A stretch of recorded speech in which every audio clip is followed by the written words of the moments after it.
Djouma Moubarak à tous ceux qui nous suivent depuis la page Facebook de Savane TV.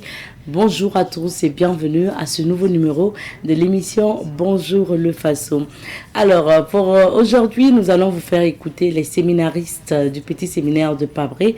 Et donc ça sera dans la rubrique à la découverte 2. Et pour la revue de presse de ce matin, nous serons avec Elhaj Souhaïl Arabo, le directeur de l'information de Savane Média qui partagera l'actualité avec nous. Et aujourd'hui, nous recevons la CNAVC, la Coordination nationale des associations de veille citoyenne, pour parler d'actualité également. Et plus tard, on parlera de sécurité routière. Mesdames et messieurs, bonjour encore et bienvenue à Bonjour le Faso. Merci de votre fidélité à cette émission. On va démarrer l'aventure avec la première rubrique, c'est à la découverte 2 qui nous conduit au petit séminaire de Pabré. Depuis lundi, nous vous parlons du petit séminaire de Pabré à travers la rubrique à la découverte 2. Je rappelle que ce séminaire-là a 100 ans cette année et justement, la commémoration de ce centenaire a débuté depuis janvier. Ça va aller jusqu'en décembre prochain. Et nous, en allant justement au petit séminaire de Pabré, on a posé la question par exemple aux séminaristes, pourquoi vous avez décidé de devenir prêtre, pourquoi vous êtes venu au séminaire, comment les études se passent et tout pour vous. En tout cas, on va vous inviter à les écouter et puis on revient pour la suite. Ouedraogo Ange Salvador. Je fais la classe de 6e et je passe en 5e. J'ai 14 de moyenne. Je suis au petit séminaire Saint-François de Salle de Pabré. Je suis venu ici de ma propre décision. Je suis venu au séminaire dans l'objectif de devenir un prêtre. Leur manière de servir la messe, ça m'a touché. Les parents, ils m'accompagnent dans ma vocation. Oui, les cours se passent bien. Oui, les cours et la formation. Le matin, quand nous levons, nous faisons la prière du matin, la messe, nous prenons le petit déjeuner ensuite et nous allons pour les cours. Le soir, faisons le chapelet ou les vêpres et nous prenons le repas du soir. Oui, je pense que nous aurons besoin d'un bus pour faciliter les sorties et notre visite à Yagma pour le pèlerinage. Je leur dis merci pour leur enseignement et leur dévouement pour notre formation. Bon, moi, c'est Yamerou Alphonse Marie. Bon, je passe en 3e au petit séminaire de Pabré. C'était assez intéressant. Dehors, avant de venir en 6e, on parlait du petit séminaire de Pabré. Voilà, c'était intéressant. Lorsqu'on regarde les prêtres dehors célébrer, ça donne vraiment envie. J'ai choisi moi-même de venir et je les remercie vraiment parce qu'ils m'accompagnent dans mon choix. La formation en général est en 3 volets. Volet intellectuel, humain et spirituel. Au niveau intellectuel, nous avons le cours dispensé chaque jour par les professeurs permanents ici. Ce sont les prêtres aidés des professeurs vacataires. Nous avons 5 heures le matin et le mardi, nous avons 2 heures le soir. Maintenant, au plan humain, bon, c'est caractérisé par le travail manuel qui nous permet de mieux communiquer entre nous. C'est une séance, on travaille par exemple, on peut cultiver des herbes, désherber un peu pour embellir notre cadre de vie. Il y a aussi des différents sports tels que football, basketball et volleyball. Au plan spirituel, ce sont les différentes activités qu'on fait ici pour prier. Il y a le chapelet le soir, la messe matinale chaque jour, les lectures spirituelles. Je préfère la musique. Je pense que ce n'est pas forcément l'intelligence qui compte. Déjà au recrutement, ce ne sont pas les plus intelligents. C'est ceux qui sont capables de venir. Déjà, rester loin des parents, c'est un peu difficile. Donc, c'est vraiment ceux qui sont capables de venir ici pour suivre la formation. Et une fois ici, ce qui fait qu'on dit qu'on est intelligent, c'est surtout le dévouement des formateurs. Ça nous permet d'essayer vraiment d'aller de l'avant. Je m'appelle Zetienga Wenkouni Gustave Harold. Je suis nouveau bachelier. Je suis venu au séminaire pour ma formation parce que c'était le lieu propice pour vraiment discerner ma vocation, c'est de devenir prêtre. Moi j'ai décidé de devenir prêtre. Quand on prend le prêtre, c'est l'homme du sacrifice. Et aider les gens gratuitement tout en espérant le royaume des cieux. Et vraiment, participer à l'épanouissement de la population. Bon, c'est ce qui m'a motivé vraiment à devenir prêtre. Après le bac, c'est le grand séminaire, après la théologie et la philosophie. Ça dépend maintenant de l'archevêque. L'archevêque peut t'orienter quelque part pour que tu partes faire des études, approfondir ta vocation ou devenir professeur, architecte, médecin. On sait lui voir. Les cours ici, ça me plaisait parce que moi, personnellement, j'aime le sérieux. Voilà. Vraiment être dans un cadre propice pour bien étudier sans problème. Le séminaire a besoin de financement. Vraiment besoin de financement parce que, on l'a bien constaté, les bâtiments deviennent de plus en plus vétustes. Voilà, il y a aussi la bibliothèque qui est là. On a une bibliothèque moderne mais qui n'est pas encore ouverte à cause des contraintes. Il y a aussi la prise en charge des scénaristes qui subit aussi des contraintes aussi parce qu'il n'y a pas assez de fonds. Donc ce qui joue aussi sur la formation. Donc le séminaire a besoin de financement pour pouvoir progresser dans sa lancée de formation. Donc les souvenirs de joie seulement, la fraternité qui a régné ici, vraiment la joie, l'entraide mutuelle, etc. Seulement de bons souvenirs. Nous recevons ce matin Elhadj Smaïla Rabo, directeur de l'information de Savane Média. Bonjour Elhadj, bienvenue. Bonjour Abzeta, merci. Bonjour à toutes et à tous. Les titres du jour. Nous commençons par aujourd'hui au Faso. Bilan du Hajj 2025, quelques chiffres clés. Note aujourd'hui au Faso ce matin, coopération bilatérale, l'ambassadeur Om Prakash Mena de l'Inde chez le PM. Dans News du VSD, le ministère en charge de l'agriculture mobilise les acteurs du CSD, PAPS et puis les détenus de la MACB au service de la salubrité. AES vers la création d'une carte d'identité biométrique commune. Football, Alain Sibiri Traoré range les crampons. C'est à lire aussi dans aujourd'hui au Faso le Conseil des ministres. L'école de guerre du Mali à la BVDP du Burkina, le Togo et le M66 jouent tranquille au municipal du 17 juillet 2025. Départ des soldats français de 2 bases du Sénégal après l'AES, Tchad, Côte d'Ivoire, le Gabon. Fin d'une époque, c'est-à-dire à la page 4 du journal aujourd'hui au Faso. Passons au journal et le pays. Amadou Sidibé, président du comité national de suivi du pèlerinage à la Mecque. Cette année, aucun pèlerin clandestin n'a été enregistré sur nos sites. Cohésion sociale, la ministre Pélagie Kaboré appelle les garants de la tradition à faire des propositions audacieuses. Nouvelle loi régissant les associations et ONG, un an pour se conformer ou disparaître. Dissolution de la CENI, le gouvernement est cohérent selon Abdul Karim Sango. Semaine de Poko, les 15 signes d'une mère attentive. Mystère psychique et spirituel, des clés pour devenir imperturbable et intouchable, selon Roch Bakiono. Actu Sport, accord trouvé entre Nantes et Panathinaikos pour le transfert d'Alban Lafont.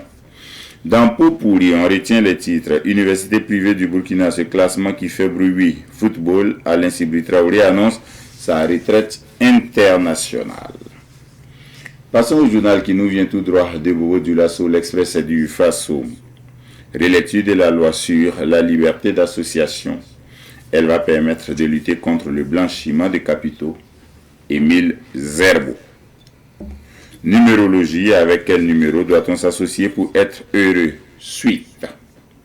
Dans la rubrique Autant le dire, c'est à cause de tout cela qu'on ne nous fait pas confiance. Face au Mebo, la sève de Koumbia fait don de brouettes et de pelles. Vrai ou faux, Alain Sibiri Traoré raccroche les crampons. Bobo, une femme, donne naissance à des quadruplés. Dissolution de la CENI dans les pays de tradition francophone, les CENI n'ont jamais pu être indépendantes. Bobocan, incident malheureux à Sakabi. L'observateur Palga affiche ça une ce matin, orientation post-baccalauréat, de quoi rêvent les bacheliers 2.0, point d'interrogation. Une lettre pour l'AIPA 6, CENI, la fin d'un anachronisme. Voilà, les vendeurs de motos font fausse route. CEDEAO, précision sur le sort du personnel originaire de l'AES, condamné pour vol d'un bœuf destiné à la science. Bilan Hajj 2025, 8 pèlerins burkinabés sont décédés à la Mecque. diplôme non reconnu, Institut Barquet International apporte des éclaircissements. Sénégal, l'armée française lève définitivement le camp, c'est allié dans Regard. Aujourd'hui au Faso, initiative présidentielle Faso Mebo, Mamadi Saodogo Di Kadhafi offre 1000 tonnes de sable. Projet de dissolution de la CENI, des Burkinabés apprécient. Le gouvernement est cohérent avec le programme de transition. CENI ou pas, l'essentiel est de disposer des résultats d'élections acceptés par tous. La dissolution de la CENI fait partie de la révolution politique. Il reste désormais à construire une nouvelle gouvernance électorale plus conforme à nos aspirations. Ce sont des avis des citoyens, des leaders politiques et des leaders d'opinion affichés à la une de Le Quotidien ce matin. Bilan Hajj 2025, 8 pèlerins burkinabés décédés. Dandine d'intérêt, on liste les titres. Sahel, le président burundais Évariste Ndayishimiye, nommé envoyé spécial de l'UA pour la région. CAMES 2025, les universités Norbert Zongo et Joseph Kizerbo enregistrent respectivement des taux de réussite de 100% et de 97,77%. Marché des deux roues, les commerçants ont un mois pour se conformer à la loi. Falaguntou, le détachement de la gendarmerie, forme 160 femmes en fabrication de pagnes Coco Donda. C'est ce qu'on peut lire à la une des journaux ce matin. Merci bien Elage pour ces titres. On revient sur quelques sujets. Nous débutons par la nouvelle loi sur la liberté d'association adoptée à l'unanimité par les députés. Oui, ils étaient 67 députés, les 71 députés de l'ALP, ils étaient 67 hier votants.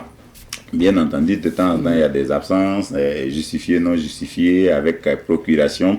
Mais en tout cas, avec 67 votants, tous ont voté pour la nouvelle loi sur la liberté d'association, défendue par le ministre d'État en charge de l'administration territoriale, Émile Zerbo, qui a dit que c'est une loi qui va permettre de lutter contre le blanchiment de capitaux et le financement du terrorisme, parce que parfois, des gens de mauvaise foi passent par les associations pour faire passer de l'argent, transmettre de l'argent et envoyer à des terroristes ou en tout cas à des délinquants, des criminels pour leurs basses besoins. La loi va permettre de lutter contre ça parce qu'il va y avoir une plus grande surveillance des associations.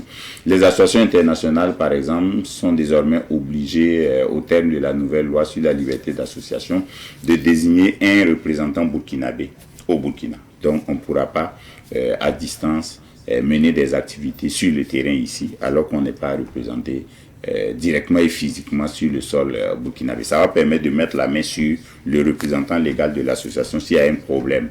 Le ministre a aussi évoqué le fait que désormais, au terme de cette nouvelle loi sur la liberté d'association, un ministre ne peut pas être président d'association. Un maire ne peut pas être président d'association. Un président d'institution ne peut pas être président d'association. D'autres personnalités ne peuvent pas. De la même façon, Azeta Nikema ne peut pas être présidente des femmes, je ne sais pas, de Bonneuville ou de Catria, et en même temps présidente de l'association des enfants. Non, ce ne sera plus possible, voilà, d'être président ou présidente de plusieurs associations à la fois. Une seule association, voilà. Et puis, d'autres mesures, par exemple, pour que les associations soient bien suivies, il faut qu'elles soient en règle vis-à-vis du ministère de l'administration territoriale, qui est le ministère en charge des libertés. Et donc, parfois, il y a des frais à payer. Quand, par exemple, il faut passer au journal officiel, quand on a son récépissé, il faut le faire. Ça va permettre à l'État d'engranger pas moins de 2 milliards de francs CFA par an. Et puis, le ministre a évoqué, pour tout ça là, il faut se conformer à la nouvelle loi au plus tard dans un an. Voilà, donc il faut que les uns et les autres prennent leurs dispositions pour que dans un an, on soit en règle vis-à-vis de cette nouvelle loi-là qui a été adoptée hier. Ok. Oui. Alors, deuxième sujet, le ministre du Commerce donne un mois aux vendeurs de motos pour se conformer à la réglementation.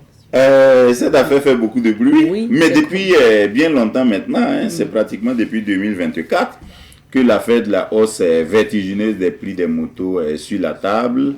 Ce qui s'était passé en son temps, la BMCRF, la Brigade mobile de contrôle économique et de répression des fraudes, qui s'occupe du dossier, avait dit, bon, comme on a constaté la hausse et qu'on ne comprend pas ce qui se passe, on va faire une enquête.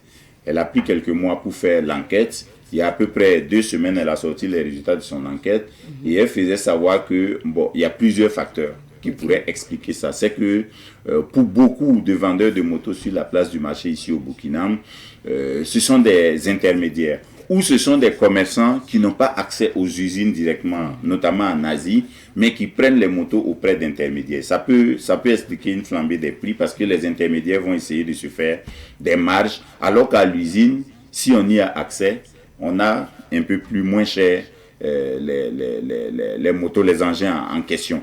Et puis la BMCRF avait expliqué aussi qu'elle entendait, en plus des résultats qu'elle avait obtenus, prendre langue avec nos ambassades qui sont dans les pays d'Asie, là où d'où les motos sont importées, pour avoir les prix usines. Voilà. Mais, entre-temps, à partir de lundi passé, elle est passée à l'offensive sur le terrain et elle a commencé à fermer des boutiques, à saisir des motos et puis à imposer des pénalités aux vendeurs. Et c'était une opération dite sans pitié. Heureusement, on dirait que le ministre a dû entrer en jeu ou en tout cas s'impliquer. Et comme ça fait beaucoup de bruit, autant du côté des clients que des commerçants, le gouvernement a décidé de jouer bas la tête, de donner 1 mois aux vendeurs de motos là pour se conformer. Ça veut dire que ils doivent eux aussi...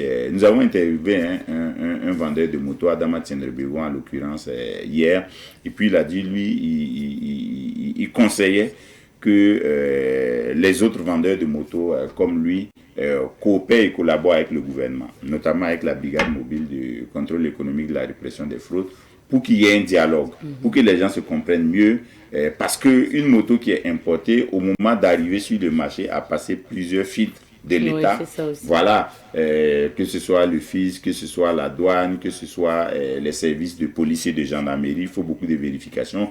Ça veut dire que tout ça, ça peut faire l'objet de frais qu'on pourrait calculer objectivement ensemble et voir à quel prix on pourrait fixer les motos. On connaît aussi la bourse et le pouvoir d'achat des Burkinabés. Si on porte les prix des motos à un certain niveau, ça peut être difficile, mais en même temps, si les commerçants n'ont pas une petite marge, l'activité économique va se bloquer, alors qu'on sait que l'argent doit tourner, circuler, pour que les Burkinabés, chacun à la position où il est, puisse avoir quelque chose. Voilà, pour continuer à faire fonctionner les institutions, à faire fonctionner les entreprises privées et à faire en sorte que la vie soit vivable, tout simplement. Bien sûr, c'est pas simple. Maintenant, faisons le bilan du Hajj pour le Burkina. Oui, malheureusement, le Burkina a enregistré 8 morts au Hajj 2025. Ça a été révélé hier via une conférence de presse du comité de suivi. Pas du comité de suivi seulement, et du ministère en charge du culte, le ministère en charge de l'administration territoriale et également de la Fédération des associations islamiques, la FAIB, qui sont les partenaires dans l'organisation du Hajj. Maintenant, le bras opérationnel, c'est le comité de suivi présidé par Amadou Sidibé. Il a dit 8 morts. Il y a 2 autres pèlerins qui sont toujours en soins en Arabie Saoudite parce que quand la maladie est d'une certaine gravité, il faut garder les patients pour les soigner. Donc, il y en a 2 toujours sur place. Donc, on fait le décompte sur 8143 pèlerins. Il y a 10 qui manquent pour le moment à la peine. Donc, les 8133 sont de retour en bonne santé après avoir accompli les rites du Hajj. Et le comité de suivi a dit que le bilan était vraiment positif. En dehors de quelques incidents, Amadou Sidibé a surtout souligné la bonne organisation via les agences de voyage, 133 si je ne m'abuse. La bonne organisation aussi au niveau du transport aérien, confié cette fois-ci, on ne l'imaginait pas à ce niveau de qualité, confié cette année à Air Burkina, voilà, qui a contractualisé avec Ethiopian, si je ne m'abuse encore. Et puis, ça s'est plutôt bien passé. Les vols de Ouaga, les vols de Bobo, les vols aller, les vols retour. Les incidents dont je parlais peuvent se résumer en un incident qu'on a connu à Mina pendant le Hajj. Vous savez que le Mina, c'est quoi? C'est pratiquement le clou du Hajj. on passe par Mina et puis on va à Arafat qui est le clou du Hajj et puis on revient à Muzdalifa pour repartir à la Mecque. Le Hajj est fini. C'est en quelques 3-5 jours que le Hajj se déroule. C'est à Mina, comme les agences de voyage étaient divisées en 2 groupes pour faciliter les activités à la Mecque, il y a un des groupes qui a servi de la bouillie aux pèlerins qui étaient inscrits dans ce groupe. Et puis on dirait que la bouillie là n'était pas du goût des pèlerins parce que c'était pas dans le menu, d'après ce que j'ai eu comme information, c'était pas dans le menu préparé à l'avance pour être servi aux pèlerins. Et donc cette fameuse bouillie là a créé des grincements de dents. On a entendu des nouvelles à Ouagadougou ici encore, alors que les pèlerins étaient encore sur place en Arabie Saoudite. Et puis hier c'est revenu en conférence de presse. Bon, il y a eu quelques petits tiraillements entre groupes d'agences qui n'étaient pas dans le même groupe, quoi. Et les uns qui accusaient les autres et puis les autres qui demandaient aux autres d'être un peu plus indulgents, cléments, tout ça, parce que les incidents, ça ne peut pas manquer. Maintenant, ce qui était redouté et que Amadou Sidibé a relevé, ce sont les pèlerins clandestins. Il y en a qui allaient à la Oumra, au petit pèlerinage, les années passées, et puis qui restaient pour faire le grand pèlerinage, c'est-à-dire pratiquement 2 mois après. Et ça créait des problèmes d'effectifs, de gestion des effectifs à Mina, où on loge sous des tentes. Ce n'est pas des maisons, ce n'est pas des hôtels, ce sont des tentes. Et souvent, quand il y a des imprévus, ça déborde, et que ce soit les toilettes, que ce soit la restauration, que ce soit l'hébergement, tout est bouleversé. Voilà. Amadou Sidibé a relevé que cette année, il n'y a pas eu de clandestins parce que des mesures ont été prises en amont pour que les pèlerins clandestins soient sanctionnés, y compris les agences qui ont facilité leur voyage. Ok. On termine par l'actualité internationale au Sénégal. Ah oui, l'armée française, bon, je ne sais pas comment dire ça, parce que hier soir, j'ai lu quelque part que le député Sagna du PASTEF, d'Amadou Sonko et de Bachir Diomaye Faye, a dit que il ne faut pas dire que l'armée française a quitté le Sénégal, il faut dire que le Sénégal a fait partie de l'armée française. Parce que dire que l'armée française a quitté le Sénégal, c'est comme si elle était partie d'elle-même. Alors que là, ce sont les autorités sénégalaises qui ont exigé son départ. Donc c'est le verre à moitié plein ou le verre à moitié vide, c'est selon.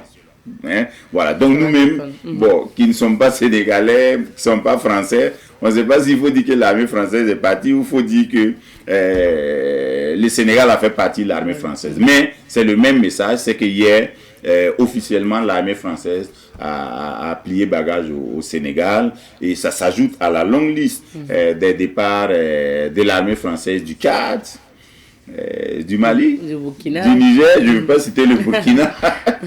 Voilà, et il reste, après avoir écouté un expert français, et puis les Français, ils sont toujours dans cette posture, même si, paradoxalement, chez nous, on dit non, il faut que nous, on tire sur notre gouvernement, sur notre État. Quand j'écoute les autres, je vois que toujours, les experts, les journalistes, ils prennent la défense de leur pays, de leurs États, ils disent que oui, c'est l'armée française qui a décidé de partir, qui a décidé de réajuster sa présence en Afrique, qui a vu que sa présence n'était plus utile comme avant, qui a revu ses partenariats. Donc c'est pour montrer une belle image de la France.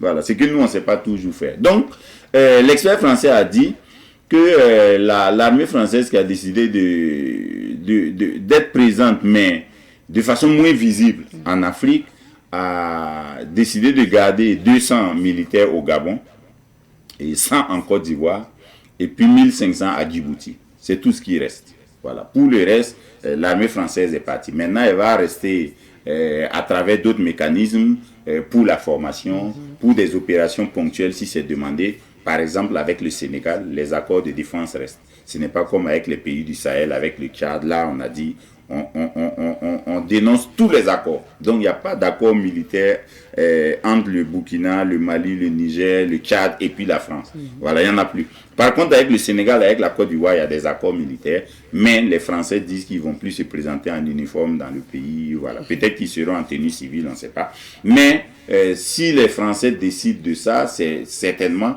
pour préserver leur image et puis agir peut-être plus discrètement, mais peut-être pour faire la même chose. Voilà. Mais chez nous, ce n'est plus possible, c'est tant mieux. Merci beaucoup, Elage. Merci. On va maintenant découvrir les couleurs du temps de quelques villes d'affaires.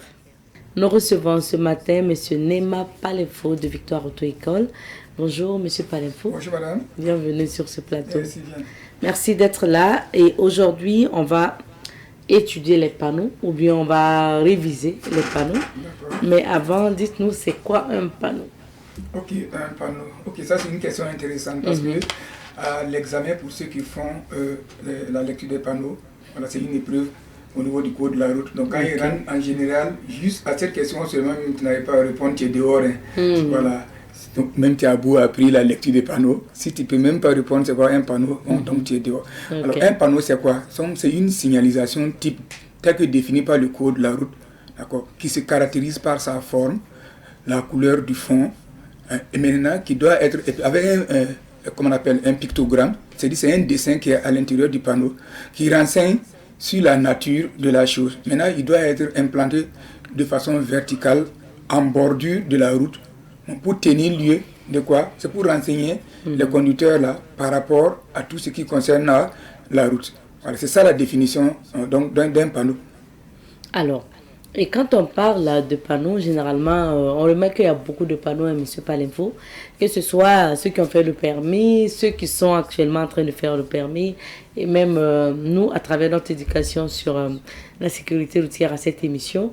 Comment on fait? Quelle est l'astuce que vous pouvez donner aux apprenants pour assimiler vite les panneaux? Ah, d'accord. Effectivement, il y a tellement de panneaux. Même nous-mêmes, en tant que formateurs, Oui. il faut aller sur la base de la classification des panneaux. Sinon, moi, par exemple, je peux tomber sur un panneau que je n'ai jamais vu de ma vie, mais tout de suite, selon ce que le code de la route a dicté là, Oui. il peut savoir au moins le ranger dans une catégorie. D'accord. Donc, le code de la route a défini 4 groupes de panneaux. Il y a ce qu'on appelle les panneaux de danger, il y a les panneaux d'interdiction, il y a les panneaux d'obligation, et puis les panneaux de renseignement ou bien d'indication. Voilà. Maintenant, en fonction de chaque groupe, maintenant, donc il y a des spécificités, des caractéristiques reliées à chaque groupe. Prenons par exemple les panneaux de danger. Okay. Vous allez voir, ce sont des panneaux de forme triangulaire. Si peut-être on a des images. Oui, il y avait l'image à l'antenne, on va revenir sur... D'accord.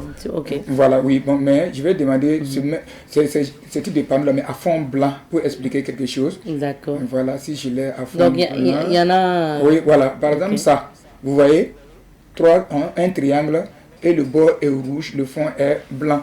Maintenant, vous voyez le dessin à l'intérieur, c'est ça qui est le pictogramme dont j'ai parlé là, d'accord? Ce panneau dit quoi?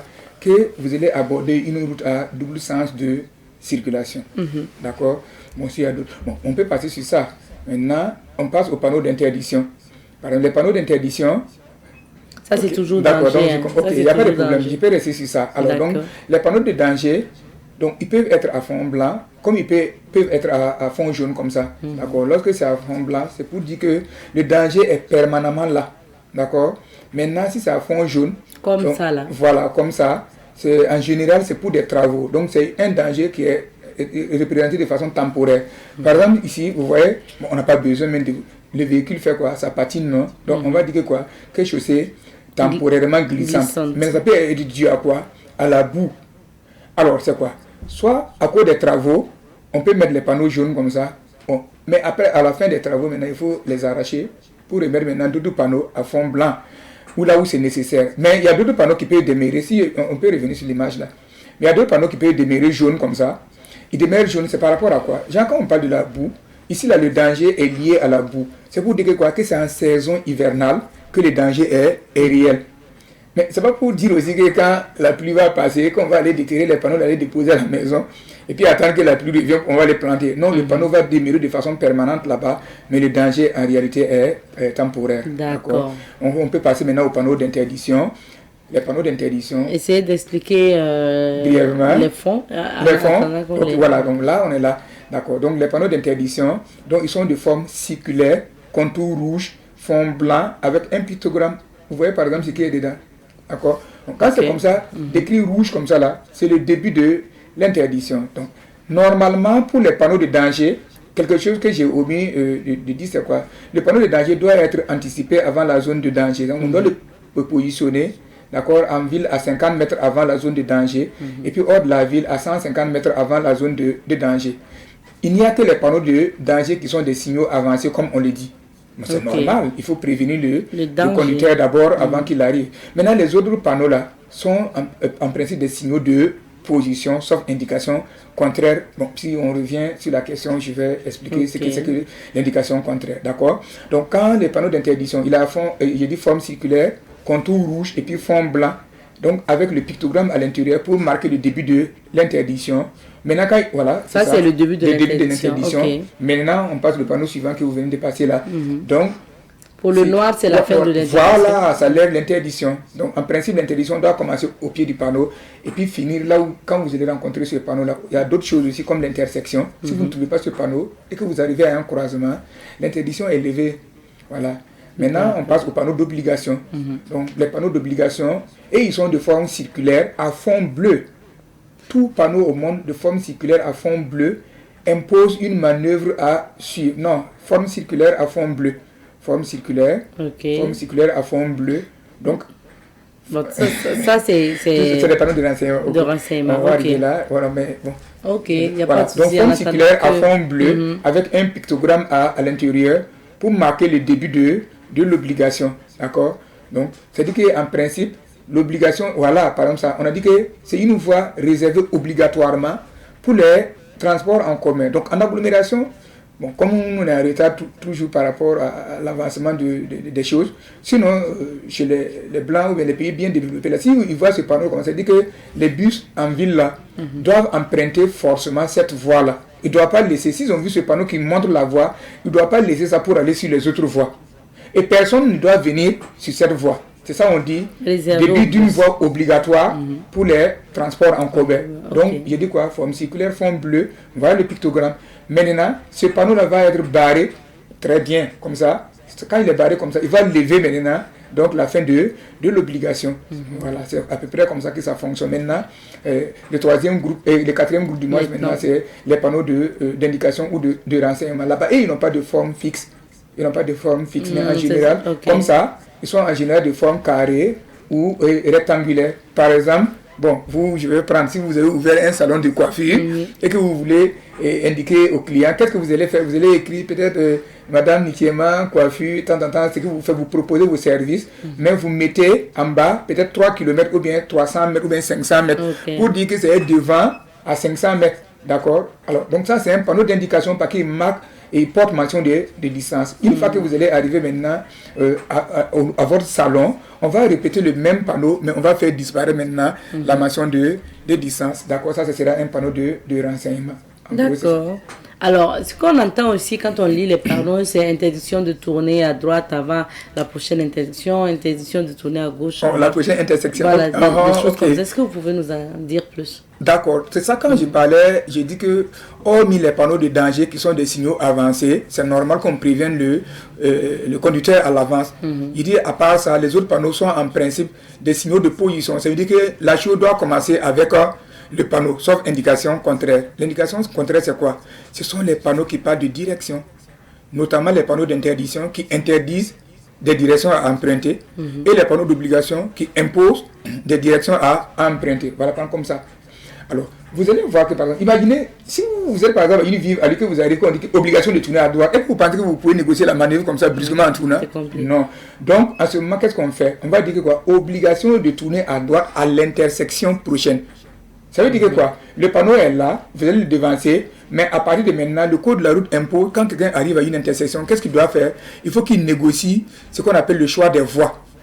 Positionnez-vous. Quelqu'un qui veut tourner à gauche à une intersection ne va pas rester bêtement dans la voie de droite et arriver à l'intersection maintenant. Beaucoup font comme ça, il met la main à gauche, il veut tourner à gauche. Non, il fallait être dans la voie de gauche, la voie avant d'arriver. Donc du coup, pour ces panneaux qui montrent des directions, d'accord, à suivre, qui interdisent ou bien qui imposent des directions à suivre, il faut présélectionner la voie là auparavant. Donc on va positionner le panneau pour vous avertir. Donc légèrement, avant l'intersection, la chose va commencer à partir de l'intersection. Donc on vous avertit avant l'intersection. Avant l'intersection, voilà. Pour que vous n'arrivez pas. Et puis, voilà, pour que vous puissiez faire le choix de la réalité voie, oui. Ici, là, c'est autre chose. Hein. Mais honnêtement, souvent la circulation, c'est pas simple. Oui. Actuellement, ils sont en train de refaire la voie du stade là. Enfin, la voie de ça, du Cadou. qui passe en même temps au camp et tout. L'école de la police. Et donc on est obligé de passer par l'Arlin, l'école nationale de la police, côté de l'Arlin pour aller maintenant à Tanguay. Moi je sais que rien qu'hier j'étais arrêté au feu là-bas, vers le marché de Bascuit. Il y a quelqu'un qui était extrêmement à ma droite. Extrêmement même à ma droite. Apparemment, quand le feu a donné, moi je voulais tourner à droite, donc j'ai serré à droite. Voilà, vous avez sélectionné votre... Oui. Il était extrêmement à ma droite. Et quand le feu a donné, il voulait aller à gauche. Il met sa main, que je tourne. Il n'y a pas de problème. On va tamponner ton bras. Je dis, mais décidément. Et heureusement que moi, je ne sais même pas faire la vitesse. J'ai patienté, mais les gens, non, les gens... Bon, mais ce n'est pas la vitesse, c'est la patience en circulation. Beaucoup de fois, j'ai parlé. Un conducteur, surtout en trafic difficile comme ça, là, quand le trafic est dense, il faut avoir le sang froid. Sinon, par exemple, ça va vous énerver. Vous avez raison, mais ce n'est pas pour autant que vous vous emportez. On a dit qu'en circulation, la courtoisie. La courtoisie donc, est importante. Voilà. Merci bien. En tout cas, on ne pourra pas donner tous les détails concernant les panneaux, mais on retient qu'il y a 4 types de panneaux. Et vous avez donné aussi les détails pour pouvoir, en termes de forme, de couleur, pour pouvoir différencier. J'ai aidé actuellement les candidats qui vont à l'examen. Donc, ceux qui ont écouté, voilà. Donc, si vous arrivez, qu'on vous pose une question, vous ne vous en sortez pas. En tout cas, si vous êtes mes candidats qui vous accompagnent, là, vous tirez les oreilles. Là. Et puis, il faut vous rappeler que M. Palenfo a donné les caractéristiques des 4 types de panneaux pour pouvoir donc faire les différences. Oui, c'est ça. Quel est votre mot de fin? Moi, j'invite tout le monde à venir à Victoire Auto-École. Voilà, c'est vrai, on sensibilise, mais on cherche l'argent. Venez, on vient, on parle comme ça là. Mais on cherche l'argent. Venez vous inscrire. C'est les vacances. J'encourage beaucoup les parents. Inscrivez les enfants là. Comme j'ai dit, c'est pas forcément inscrire un enfant à aller faire le permis de conduire va imposer que vous allez payer une voiture. D'accord? Je vous ai dit que même quelqu'un qui pédale un vélo qui peut faire un accident sur la route, il y aura un constat à faire. Connaissez le code de la route. D'accord? Voilà, le permis, d'abord, c'est le code de la route le plus important. Sinon, vous pouvez payer votre voiture aujourd'hui. Je vous prends en une journée. Je vous montre comment rouler.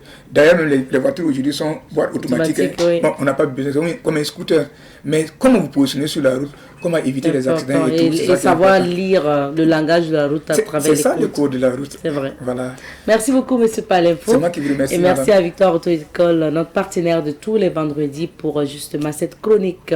Merci. Alors, on va marquer une petite pause, le temps de raccompagner M. Palenfo et d'installer notre invité. D'accord, merci. Merci bien. De retour sur ce plateau et cette fois-ci nous sommes avec M. Lucien Zier. Il est le chargé de presse de la CNAVC, la coordination nationale des associations de veille citoyenne. Avec lui, on parle de l'actualité et je rappelle qu'il est aussi le secrétaire général du mouvement Le Faso Ma Patrie. Bonjour à vous, M. Zier. Oui, bonjour, Madame Kaboré. Bienvenue, c'est Madame Nikema. Ah, Madame Nikema, ok. Kaboré, merci à vous. Autant pour moi, je vous en prie. C'est vraiment un réel plaisir pour moi d'être invité à cette émission. Merci à vous d'être là. Alors, est-ce que c'est toujours justement la parfaite entente au sein de la CNAVC? Bon, la CNAVC, nous sommes les Waïens. Comme on le dit. Oh oui, c'est une famille spéciale, exceptionnelle. Vous voyez, même dans les familles, dans nos familles traditionnelles, mais souvent il y a des mésententes. Pas pour autant que la famille se disloque. Au contraire, même il y a certaines mésententes ou certaines incompréhensions qui viennent renforcer nos liens. En fait, quand souvent vous constatez ou vous sentez, peut-être ce sont vos répondants qui vous font le retour, mais ça donne en fait une liesse de joie aux apatrides qui pensent que non, la CNAVC c'est fini, où les Waïens se sont entre-déchirés et qu'ils se sont fragilisés. C'est au contraire. Lorsqu'ils rebondissent, vous allez voir, nous nous mettons ensemble pour le combattre. Donc, les Waïens, c'est une famille spéciale, comme j'ai dit.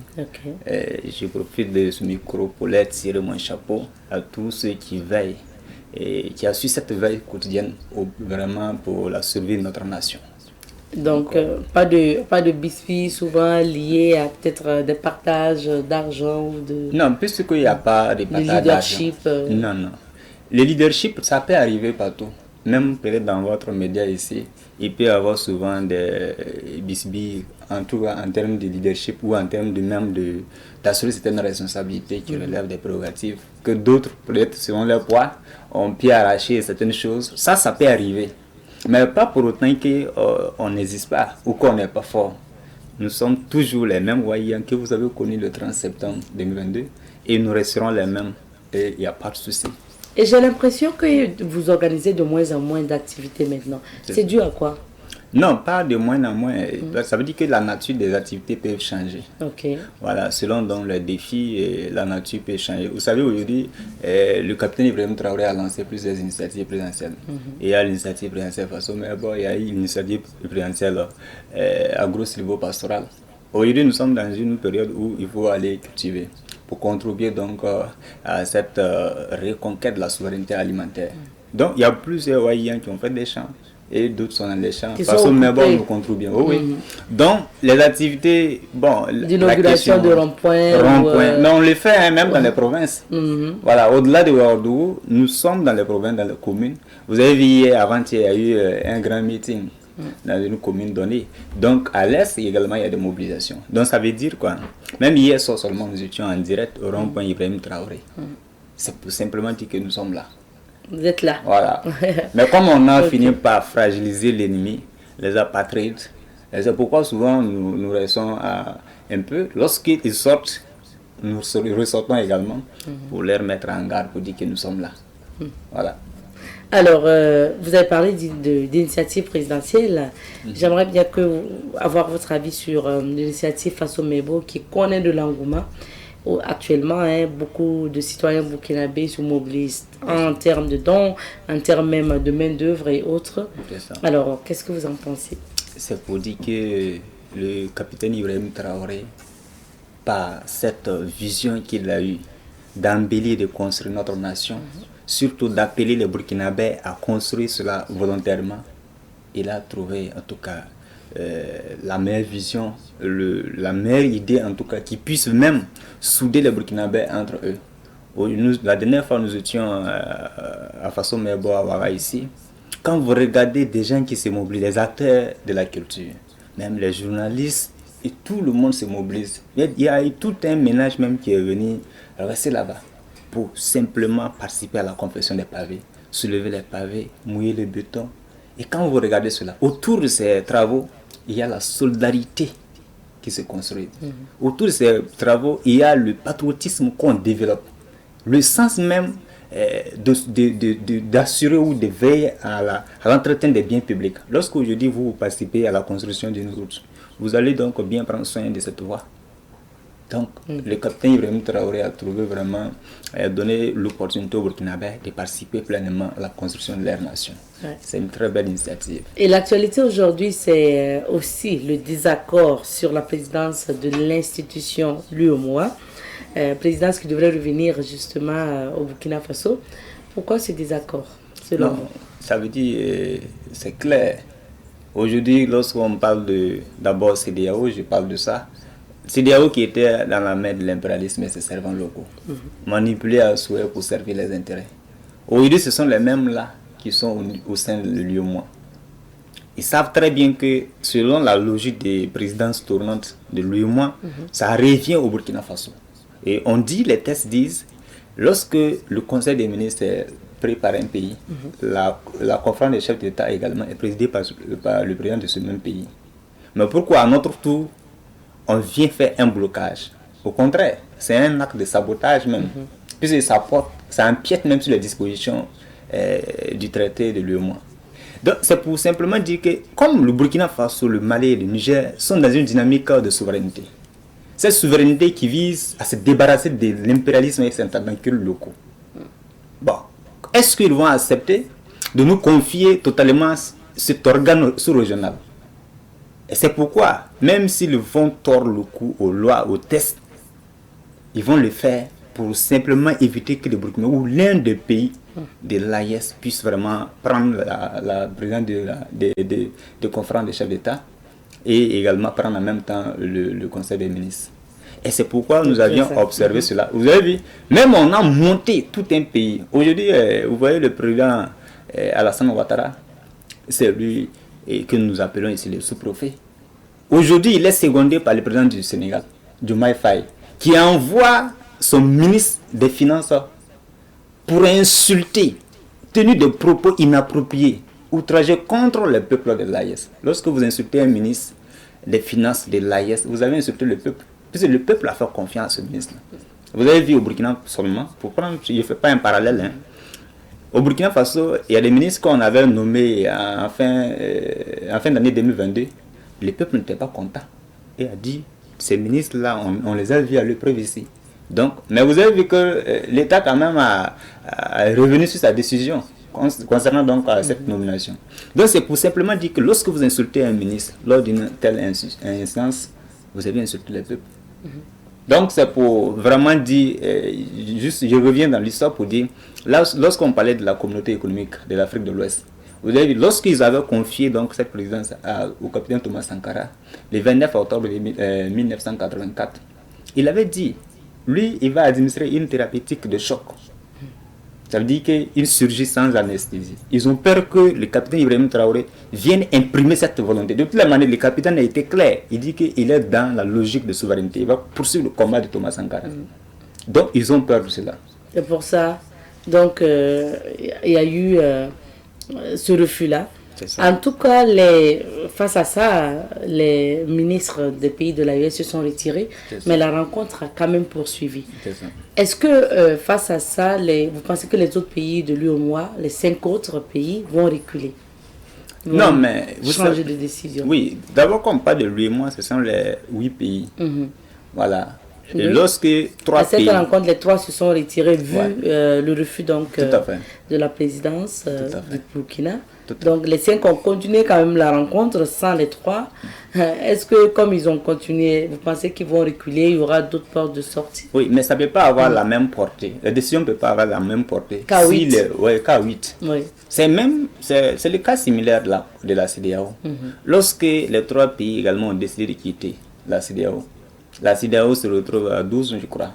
Mais à 12, ils ont pu faire quoi? Il y a un chef d'État qui a dit que nous sommes mis à 15 qu'à 3 ou un truc comme ça. Mais aujourd'hui, regardez comment la CEDEAO est dégringolée. Est-ce que la CEDEAO peut impulser une volonté communautaire afin même d'aboutir à un résultat, soit-il petit ou grand? Donc c'est pour simplement dire, ils peuvent continuer. De toutes les manières, ces chefs d'État-là, Thomas Sankara les traitait de coquins, de copines et de copains d'ailleurs. Et de toutes les manières, ils peuvent continuer les rencontres. Ils sont habitués à de telles rencontres, dîner gala, des rencontres de deals. Ils dealent sur le dos du peuple. Et ils sont habitués à cela.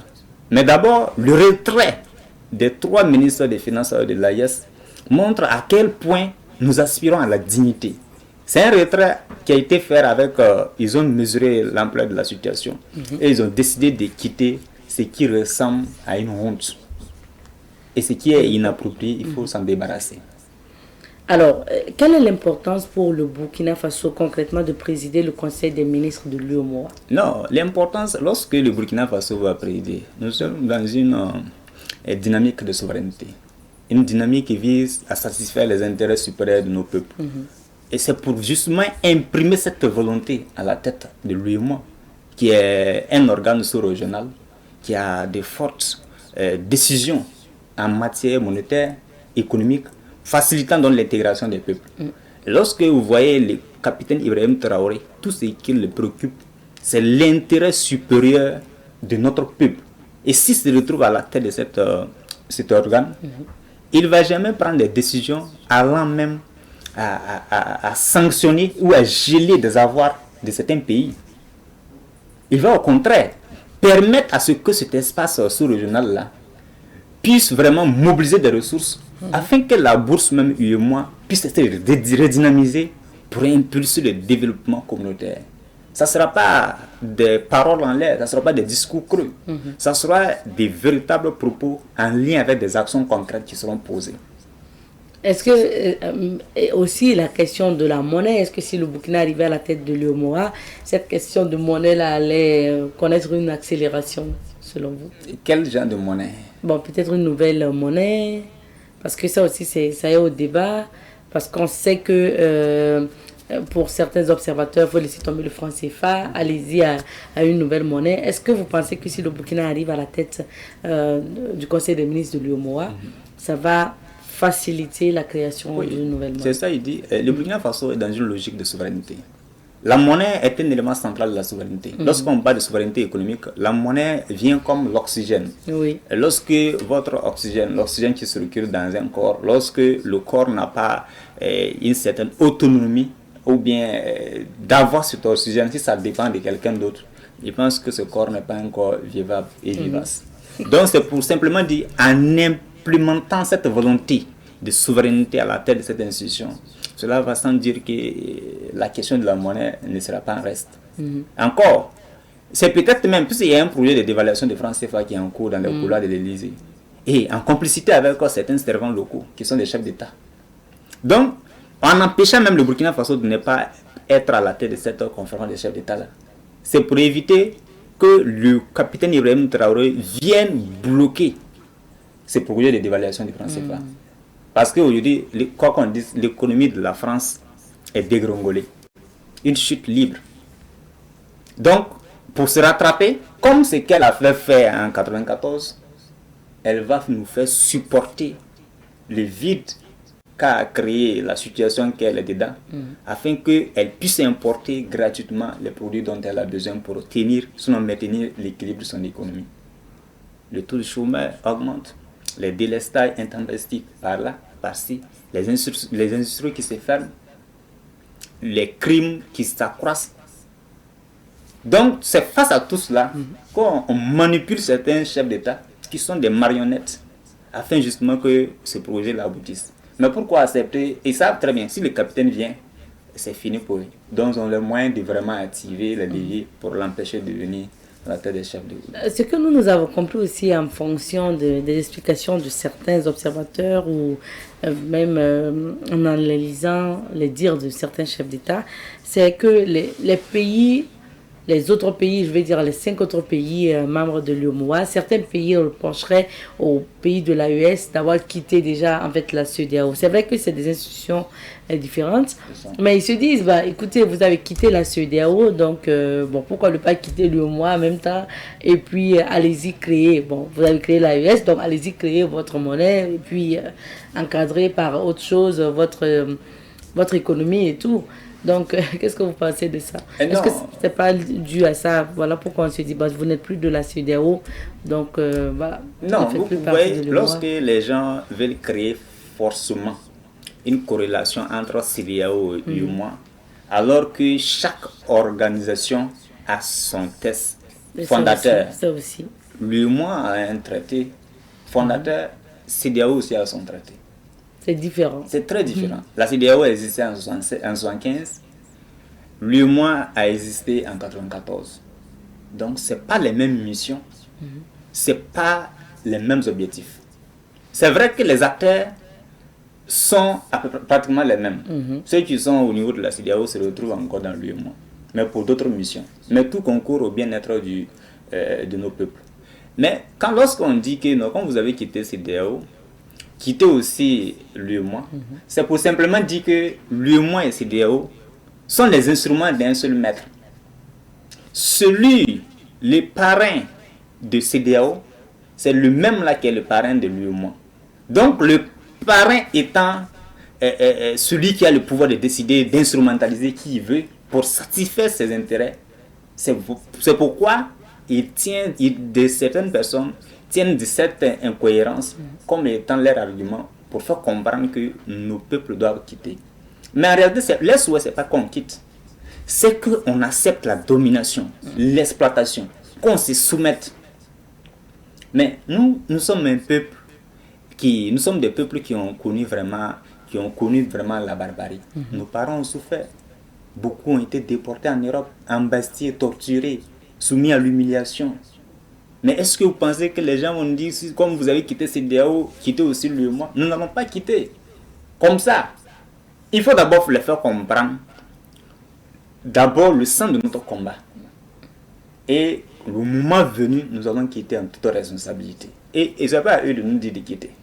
Mais en réalité, ce n'est pas ce qu'ils cherchent. Ce qu'ils cherchent, c'est autre que ça. Voilà. Alors, finalement, quelle est l'issue d'une telle crise? Quelle pourrait être l'issue d'une telle crise? Bon, l'issue de la crise, ça sera donc ce qui va se présenter. Bon, pour le moment, je ne peux pas trop appréhender. Voilà, il peut y avoir des issues possibles. Il peut arriver que les États membres de l'AES décident de se retirer carrément. Voilà. Et au lieu de se retirer d'une seule instance, de se retirer carrément même de l'organisation et de toutes ces instances. Ça peut arriver. Tout comme les gens peuvent réfléchir à un moment donné et attendre d'abord ce moment où ils veulent saisir pour mettre en œuvre des projets, voilà, tels que la question de dévaluation dont je parlais. Alors, quand ça va passer, peut-être ils vont juste peut-être, en tout cas, reporter un peu la présidence tournante au profit de nos pays. Peut-être c'est un truc comme ça. Mais comme j'ai dit, Lucie, on attend de voir les choses. Voilà. Et il faut rappeler que les présidents sénégalais et béninois ont décidé d'assurer une médiation au sein donc, de l'UEMOA. Est-ce que vous avez foi qu'avec leur médiation, on puisse trouver une issue favorable? Non, il ne peut pas avoir de médiation. Eux, leur démarche, nous sommes en crise avec leur démarche. Nous sommes en crise avec l'attitude qu'ils font montrer. Des médiateurs même? Non, ça veut dire que celui-là, celui qui a attisé le feu, il ne peut pas être celui-là qui va venir éteindre le feu. Ce n'est pas possible. C'est un langage de faux fuyants. Et je crois bien qu'à l'heure actuelle, nous ne devons pas nous détromper. Et quand vous prenez le président Diomaye Faye, qui avant de venir au Mali et au Burkina, il allait prendre des instructions à Abidjan chez Alassane Ouattara. Regardez, même quand il est allé à Paris, il est allé voir Donald Trump, un autre maître. Il revient, il y a ce bruit-là au Sénégal, il revient chez Talon. Il faut régler d'abord le problème que tu as au Sénégal. Parce qu'on te traite de trahir les aspirations de ton peuple. Alors, vous voulez parler de cette froideur, quoi qu'on dise, qu'il y a aujourd'hui entre Diomaye Faye, le président actuel, et puis son premier ministre et ami, donc Ousmane Sonko? Non, c'est clair. Aujourd'hui, lorsque Ousmane Sonko dit, il appelle son compagnon de lutte, de prendre ses responsabilités. C'est quelle responsabilité? C'est une responsabilité face à l'engagement qu'ils avaient pris avant de venir au pouvoir. Mais lorsque des gens comme ça ont bénéficié de tout le soutien de la part de leur propre peuple, mais de la part des peuples africains, qui avaient l'espoir pour le combat qu'ils portent, parce que c'est le véritable panafricanisme qu'ils étaient en train de promouvoir. Mais aujourd'hui, briguer la magistrature suprême et commencer à dîner dans les salons, visiter les maîtres impérialistes. Regardez, il a été dans un salon modèle colonial aux États-Unis récemment. Regardez le propos qu'il a tenu. On ne peut pas aller soumettre son propre peuple à cette honte-là, à cette humiliation. Vous pensez qu'aujourd'hui, il y a discorde entre la discorde est consommée à leur niveau. Le président Diomaye Faye passe par des ministres, passe directement au ministre pour instruire sur certains dossiers. C'est le cas avec la session des conseils des ministres de l'UEMOA, où il a instruit directement son ministre des Finances d'insulter et d'attiser le courroux des ministres des Finances des États membres de l'AES. Ousmane Sonko, qui est très solidaire de nos peuples et qui a l'espoir en notre combat, ne va jamais tolérer cela. On le contourne. Au contraire, on attise une cabale judiciaire contre lui. Des dossiers déjà. Est-ce que vous savez que l'affaire Adjissa a été suscitée? Et la dame, on l'amène en Suisse. On établit une nationalité suisse pour elle. Et ils vont ester Ousmane Sonko une fois de plus en justice, c'est-à-dire à la Cour européenne des droits de l'homme, pour l'asphyxier totalement et sinon le neutraliser politiquement. Ça, c'est vous qui le dites. Donc, pour vous, vous voyez ça venir? Non, c'est ce qui est là, selon les stratégies. De toutes les manières, moi je vous dis, au niveau du Sahel, les peuples sont éveillés. Nous ne sommes pas cette Afrique des années 80 ou des années 40. Nous sommes éveillés et les stratagèmes de l'impérialisme, nous allons tout faire pour les anticiper. Donc, c'est une évidence. D'accord. Voilà.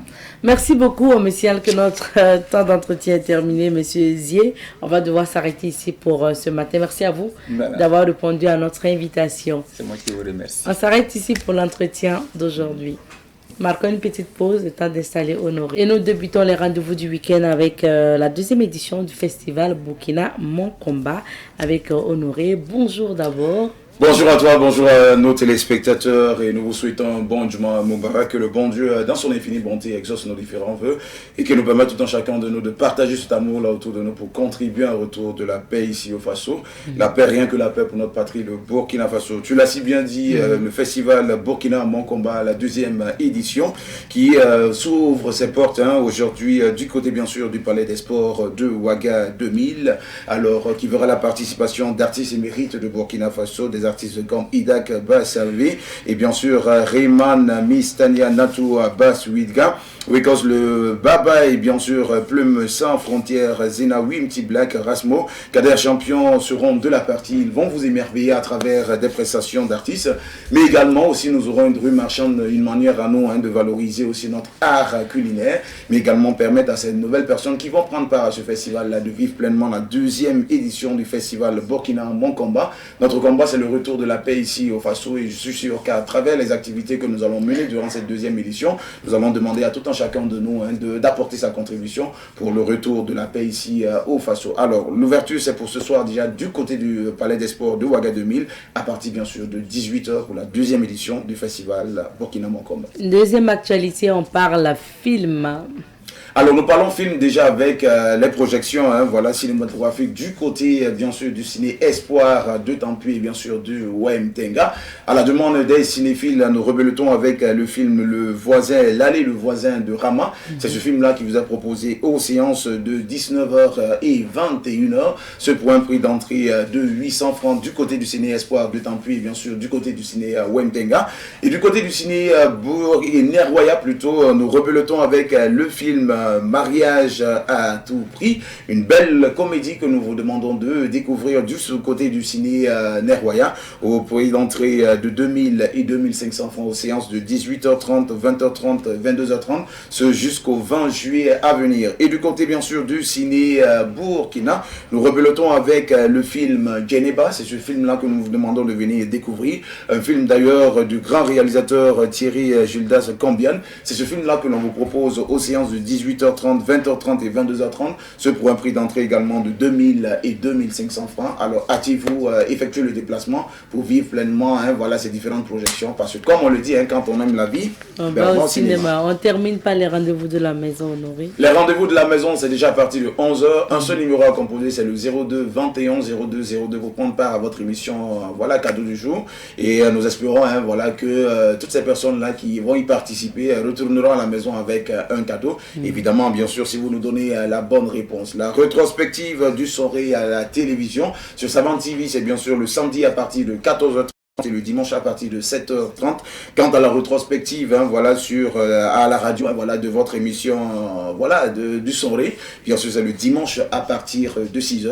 La rétrospective d'être pensée pour être partagée par le PDG himself, c'est le samedi et le dimanche à partir de 6h sur Savane TV. Et vous le savez, Savane, c'est la puissance de la communication. Alors, nous vous donnons rendez-vous demain sur l'ensemble du média avec votre émission 100 minutes pour comprendre, qui va recevoir un invité. Avec cet invité, il sera question de parler de sujets d'actualité, mais également de nous rapprocher encore plus de vous, car nous avons décidé d'être la puissance de la communication. Merci beaucoup, Honoré. Et si tu permets, on va souhaiter un bel anniversaire aussi à une dame pétillante, brillante, et donc avec une boule d'énergie. Il s'agit de Mariette Kokwaga, notre réalisatrice 5 étoiles, 5.0, sinon 2.0. En tout cas, notre réalisatrice 5 étoiles, comme j'ai l'habitude de l'appeler. Joyeux anniversaire à toi, Mariette. Que Dieu te bénisse, que Dieu fasse que tu puisses atteindre tes objectifs et que Dieu t'accompagne tout au long de cette vie. Tu souffles une bougie de plus aujourd'hui et nous te disons qu'on t'aime très fort et profite de cette journée tout simplement. Allez, joyeux anniversaire. Merci Honoré. Merci. À vendredi prochain. Inch'Allah. On dit merci aussi à l'équipe de semaine qui nous a accompagnés, Michael Yamego au son et à la réalisation, nous Foubon Congo au son et à la réalisation, Laura au niveau de la production. Merci aux équipes en salle de montage, en salle de diffusion, à la rédaction, en salle de maquillage. On se retrouve Inch'Allah lundi.